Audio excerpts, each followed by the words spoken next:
اعوذ باللہ من الشیطان الرجیم بسم اللہ الرحمن الرحیم ولا تباشروہن وانتم عاکفون فی المساجد، اور تم عورتوں سے مباشرت نہ کرو جب کہ تم مسجدوں میں اعتکاف کیے ہوئے ہو۔ مرد اعتکاف کریں گے مساجد میں اور عورتیں اعتکاف کریں گی اپنے گھروں میں۔ یہ آخری عشرہ میں سنت اعتکاف، جامع مسجد ہونا اب شرط نہیں ہے اعتکاف والوں کے لیے۔ کیوں کہ اگر کوئی مساجد اللہ تعالیٰ معافی عطا فرمائے، بعض مسجدیں ایسی بھی ہیں کہ وہاں پر کتیوں نے اپنے بچے دیے ہوتے ہیں، لیکن ہے وہ مسجد وقف ہے اور چھت بھی پڑی ہوئی ہے، وضو خانہ بھی ہے۔ تو اس طرح غیر آباد مساجد میں اگر وہاں پر کوئی قربانی دیتا ہے کہ مسجد کی حد میں جا کر وہ مسجد کی صفائی کا خیال رکھتا ہے، اذان دیتا ہے، لوگ کوئی نماز پڑھنے کے لیے آتے ہیں، تو یہ بہت بڑا جہاد ہے۔ ٹھیک ہے، تو اعتکاف کرنا آخری عشرہ میں رمضان المبارک 10 دن اعتکاف کرنا یہ سنت مؤکدہ ہے۔ اگر ایک شخص نے اعتکاف کر لیا تو ساری بستی کی طرف سے وہ اعتکاف ہو گیا، اور اگر ایک بندے نے بھی اس مسجد میں اعتکاف نہ کیا تو پھر ساری بستی جو ہے وہ گناہ گار ہے۔ آج جناب رسالت مآب صلی اللہ علیہ وآلہ وسلم بھی اعتکاف فرمایا کرتے تھے، وہ آپ لوگوں کے سامنے میں بیان کرتا ہوں۔ بہرحال 20 تاریخ کا روزہ جو ہے اس کی افطاری سے پہلے یعنی سورج کے غروب ہونے سے پہلے مسجد میں پہنچ جانا یہ ضروری ہے۔ مسجد میں پہنچ جانا ضروری ہے۔ اگر سورج غروب ہونے کے بعد پہنچا تو وہ سنت اعتکاف نہ ہوا۔ ہاں، کوئی ظہر کے وقت بیٹھ جائے وہ بہت اچھا ہے۔ نبی پاک علیہ السلام تو فجر کی نماز کے بعد ہی تشریف لے جایا کرتے تھے اپنے معتکف کے اندر، یعنی اعتکاف شروع ہو جاتا تھا نبی پاک علیہ السلام۔ ٹھیک ہے، تو 10 روزہ سنت اعتکاف یا 9 روزہ، ٹھیک ہے، آخری عشرہ مراد اس سے ہے کہ سورج غروب ہونے سے پہلے مسجد میں پہنچ جانا معتکف کے لیے ضروری ہے۔ نبی اکرم صلی اللہ علیہ وآلہ وسلم نے ارشاد فرمایا، امام بہقی نے نقل کیا، حضرت امام حسین رضی اللہ تعالی عنہ نے رسول اللہ سے روایت کیا کہ نبی اکرم صلی اللہ علیہ وسلم نے فرمایا، جس نے رمضان میں 10 دنوں کا اعتکاف کیا تو ایسا ہے جیسے 2 حج اور 2 عمرے کیے۔ تو یہ مفت کا ثواب ہے، یہ مفت کا ثواب ہے۔ صرف اتنا ہی نہیں، ہر لمحہ اس کا اللہ رب العزت کی بارگاہ میں گزرتا ہے اور اللہ رب العزت کے لیے عجز ہوتا ہے اور انکساری ہوتی ہے کہ مالک و مولا، میں اپنے گھر بار کو چھوڑ کر، کاروبار کو چھوڑ کر، لین دین کو چھوڑ کر، بیوی بچوں کو چھوڑ کر میں تیری بارگاہ میں حاضر ہو گیا ہوں، تو میرا حاضر ہونا اس کو شرف قبولیت عطا فرما دے۔ حضور نبی اکرم صلی اللہ تعالی علیہ وآلہ وسلم کی پیاری سنت ہے اعتکاف کرنا۔ آپ صلی اللہ علیہ وسلم کو گھر کے کتنے کام ہوتے، معاشرے کے لحاظ سے کتنے کام ہوتے، تبلیغ دین کا کام بہت بڑا تھا، سلطنت کی حفاظت کے لیے لوگوں کو متعین کرنا، سرایا، اور پھر غزوات، تلوار اٹھانا، صحابہ کو ساتھ لے کر جانا، یہ بہت بڑے کام تھے نبی پاک صلی اللہ علیہ وسلم کو۔ لیکن پھر بھی نبی رحمت شفیع معظم صلی اللہ تعالی علیہ وآلہ وسلم اعتکاف کیا کرتے تھے۔ ام المؤمنین عائشہ صدیقہ رضی اللہ تعالی عنہا سے مروی ہے کہ کان یعتکف العشر الاواخر من رمضان حتی توفاہ اللہ ثم اعتکف ازواجہ من بعدہ۔ رسالت مآب صلی اللہ علیہ وآلہ وسلم ہر رمضان کو اس کے آخری عشرہ میں اعتکاف کیا کرتے تھے، یہاں تک کہ آپ اپنے رب سے جا ملے۔ اور نبی پاک صلی اللہ علیہ وسلم کے مبارک انتقال کے بعد فرماتی ہیں کہ امہات المؤمنین اعتکاف کیا کرتی تھیں رسول اللہ صلی اللہ علیہ وسلم کے جانے کے بعد، لہٰذا عورتوں کو بھی چاہیے کہ وہ اعتکاف کریں، مگر کہاں؟ اپنے گھروں میں۔ حدیث مبارکہ متفق علیہ ہے، بخاری اور مسلم دونوں میں یہ حدیث موجود ہے۔ حضرت سیدنا ابن عباس رضی اللہ تعالی عنہ ارشاد فرماتے ہیں کان رسول اللہ صلی اللہ علیہ وسلم اجود الناس، روگے زمین کے لوگوں کو ملا لو، جتنے سخی سخاوت کرنے والے ہیں، جتنے سخی سخاوت کرنے والے ہیں، لیکن وہ رسول اللہ صلی اللہ علیہ وسلم کی سخاوت تک نہیں پہنچتے۔ حضور اتنے سخی تھے، اجود سپرلیٹو ڈگری ہے، سب سے بڑے سخی، جواد، وہ آقا انعامدار صلی اللہ علیہ وآلہ وسلم تھے۔ آپ اپنے پاس کچھ بھی نہ رکھتے تھے۔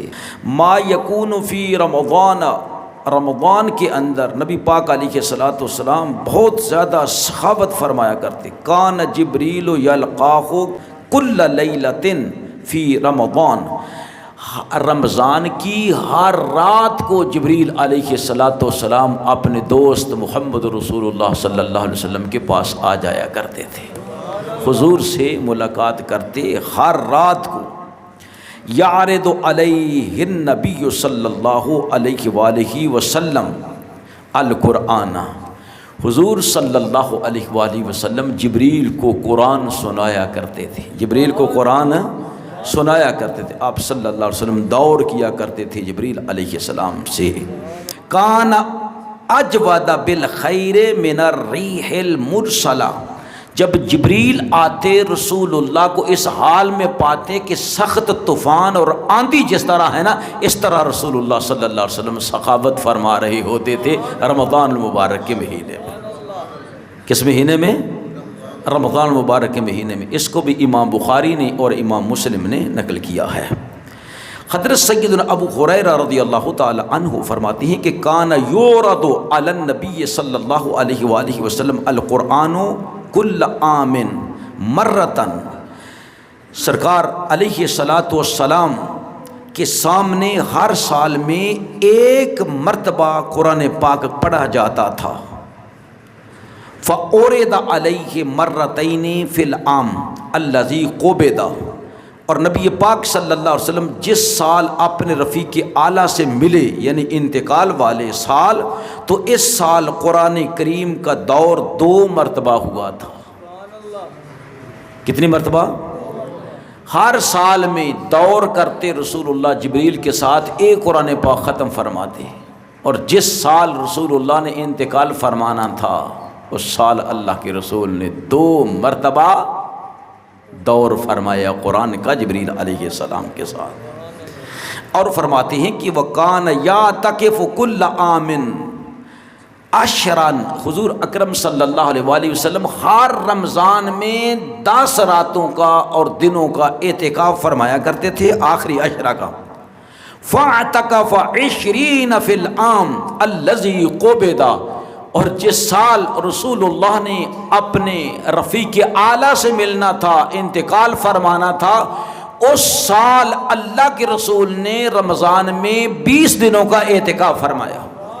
صرف کائنات میں رسالت مآب صلی اللہ علیہ وآلہ وسلم ہی ہیں کہ آپ کی ازواج مطہرات میں سے کوئی بیوی آپ کے جسم کو چھو لے، ورنہ جب کوئی اعتکاف میں بیٹھا ہو تو وہ عورت سے ملامست نہیں کر سکتا، مجامعت بھی نہیں کر سکتا، تو ملامست یعنی چھو بھی نہیں سکتا ہے اپنی بیوی کو۔ لیکن رسول اکرم صلی اللہ علیہ وسلم کی شان کیا تھی کہ ام المؤمنین عائشہ صدیقہ رضی اللہ تعالیٰ عنہ فرماتی کہ حضور کہاں اعتکاف کرتے تھے؟ جہاں رسول اللہ صلی اللہ علیہ وسلم کی محبوبہ حضرت ام عائشہ صدیقہ رضی اللہ تعالیٰ عنہ کے حجرے میں کھڑکی تھی، وہاں پر رسول اللہ صلی اللہ علیہ وسلم بیٹھا کرتے تھے۔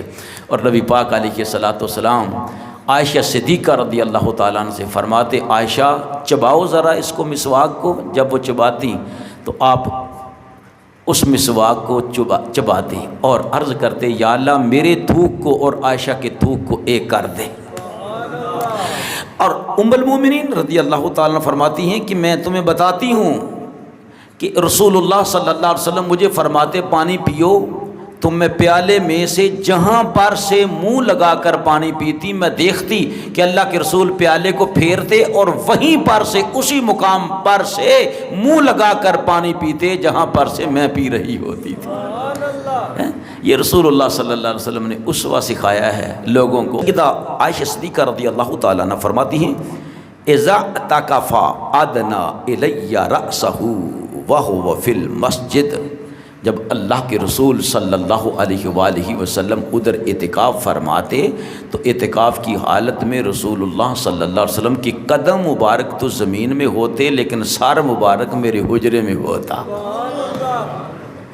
اور فرماتی ہیں کہ کیا کرتی میں فَأُرَجِّلَهُ میں نبی پاک علیہ السلام کے سار مبارک میں کنگھی کیا کرتی تھی، سار مبارک میں کنگھی کیا کرتی تھی۔ وَكَانَ لَا يَدْخُلُ الْبَيْتَ إِلَّا لِحَاجَةِ الْإِنسان، نبی پاک علیہ السلام مسجد سے باہر نہ نکلتے تھے سوائے کس کے؟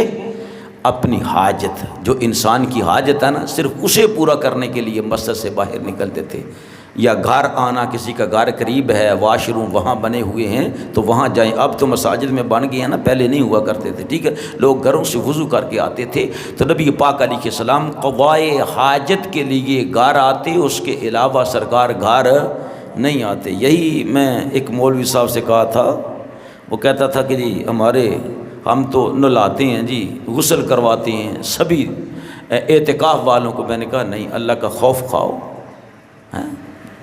تو چھوڑو اس باتوں کو، لوگوں کو کیوں گمراہ کر رہے ہو؟ جب اللہ کے رسول صلی اللہ علیہ وسلم غسل فرمانے کے لیے گھر نہیں گئے، اور یہاں تک کہ منع ہے غسل کرنا سوائے اس بندے کے کہ جس پر غسل فرض ہو جائے۔ کون جائے گا غسل کرنے؟ جس پر غسل فرض ہے۔ ہاں، قضائے حاجت کے لیے جانا ہے، ٹھیک ہے، واش روم میں جانا ہے تو پھر جانے کی اجازت ہے، وضو ٹوٹ گیا ہے تو وضو کرنے کی اجازت ہے، اس کے علاوہ مسجد سے باہر قدم رکھنے کی اجازت نہیں ہے۔ تو اعتکاف کرنے والا وہ اللہ جل مجدہ الکریم کا مہمان ہے، اللہ کا مہمان ہے۔ تو میں اس کا بھی قائل نہیں ہوں کہ 200 300 بندہ، 70 50 بندے، بیچ میں چھوٹے منڈے، درمیانی منڈے، ٹھیک ہے، تو لڑک پن ہے، نئی جوانی آئی ہے، تو وہ مسجد کے اندر اس حال میں بیٹھیں جو اللہ رب العزت معافی عطا فرمائے جو ہمارا حال ہے، ٹھیک ہے۔ کوئی تربیت یافتہ تو ہے ہی نہیں ہے کہ یہ صحابہ اکرام کے جیسے بیٹے ہوتے تھے، ان کی اولاد ہوتی تو وہ کیا ہوتا تھا؟ بس کھانا کم، سونا کم، سارا دن رات اللہ رب العزت کے آگے روتے رہنا، ٹھیک ہے۔ اب کوئی مساجد میں آئے، شرارتیں کرے، دنیا کی باتیں کرے، یار ملنے کے لیے آ رہے ہیں، کوئی ادھر ٹولی آ رہی ہے، کوئی ادھر ٹولی آ رہی ہے، یہ اعتکاف اتکوف کوئی نہیں ہے۔ میں نے کہا نہ بھائی، صرف ایک بھی اعتکاف کرنے والا ہو گیا تو بہت اچھا ہے، ٹھیک ہے، لیکن وہ اعتکاف کیا کرے؟ اپنے رب کے سامنے اپنے رب کو یاد کرے۔ اس کا کام ہی یہ ہے کہ اعتکاف پر کیوں بیٹھا ہے؟ صرف اس لیے بیٹھا ہے کہ اس نے اپنے یار کو منانا ہے، اپنے رب سے باتیں کرنی ہے، اس نے قرآن کی تلاوت کرنی ہے، تسبیح و تحلیل کرنا ہے، ذکر اذکار کرنا ہے۔ یہ نہیں ہے کہ اپنے یاروں سے ملنا ہے۔ اگر مسجد کا احترام نہیں ہے تو یار کیا اعتکاف ہے؟ اعتکاف کیا؟ وہ تو اعتکاف کی بجائے پتہ نہیں کتنا گناہ ہمیں مل جاتا ہے جو مساجد کے اندر اب ہو رہا ہے، لوگ بہت زیادہ بیچارے پریشان ہوتے ہیں، کہتے ہیں یار دیکھو یہ کیا ہو رہا ہے مسجدوں کے اندر، ہم نماز پڑھنے جاتے ہیں تو دل نہیں کرتا ہے، اس طرح کی حرکات، ادھر تراویحیں ہو رہی ہوتی ہیں، ادھر اعتکاف والے جو ہے نا آپس میں مل کے گپے لگا رہے ہیں، بازار سے چیزیں لا کے جو ہے نا وہ ان کو دی جا رہی ہیں، وہ کھا رہے ہیں وضو والی جگہ پر بیٹھ کر۔ بہرحال جو بھی ہو رہا ہے یہ آپ لوگوں کے سامنے ہی ہے، میں صرف یہ بتانے لگا ہوں کہ اعتکاف والا کیا کہتا ہے کہ یا اللہ سب کو چھوڑ کر تیرے دروازے پر آ گیا ہوں۔ بس اگر یاروں سے اتنا ہی ملنا ہے، بہن بھائیوں سے اتنا ہی ملنا ہے، چھوٹے بچوں سے اتنا ہی ملنا ہے تو پھر یہ نہ کہا جاتا کہ ان کو چھوڑ کر مسجد میں آ جاؤ، ٹھیک ہے۔ ہاں کبھی اگر کوئی چھوٹا بچہ ہے کبھی آ جاتا ہے، تھوڑی دیر کے لیے اسے پیار کرو، واپس بھیج دو، لیکن یہ نہیں ہے کہ اس کو بس ادھر ہی اب نہیں، یہ جاتا نہیں ہے یار، یہ روتا ہے، پھر ایک شخص نے یہ کہا جی ہم غسل اس واسطے کرواتے ہیں کہ جی پسینہ آ جاتا ہے اعتکاف کرنے والے کو۔ تو میں نے کہا جس کو پسینہ آتا ہے ضرور اس نے اعتکاف ہی کرنا ہے۔ اعتکاف کے علاوہ بڑے بڑے کام ایسے ہیں جو اعتکاف سے بھی زیادہ ثواب والے ہیں، ادھر کیوں نہیں جاتا وہ؟ تو کچھ ایسے ہوتے ہیں وہ کہتے ہیں کہ سارے سال کے اندر یہی تو ہے رج مارنے کے 10 دن، ٹھیک ہے، تو یہ اعتکاف پھر بھی ایسا اعتکاف نہیں۔ اعتکاف کا معنی یہ ہے کہ بالکل تھوڑا کھانا کھایا جائے، بھوک لگی رہے اور اللہ رب العزت کی یاد جو ہے وہ من میں زندہ اور سلامت رہے۔ تو یہ اعتکاف ہے۔ گھروں کے اندر بھی عورتیں اعتکاف کریں، لیکن وہ اعتکاف ہر کمرے میں نہیں کر سکتی۔ ایک کمرہ ایسا ہونا چاہیے جس کے اندر وہ اپنی فرض نماز بھی ادا کرتی ہو سارے سال میں، اور نوافل ادھر ہی پڑھتی ہو۔ اللہ تعالیٰ سے دعا کرتے ہیں کہ اللہ رب العزت حق بات کہنے کی توفیق نصیب فرمائے۔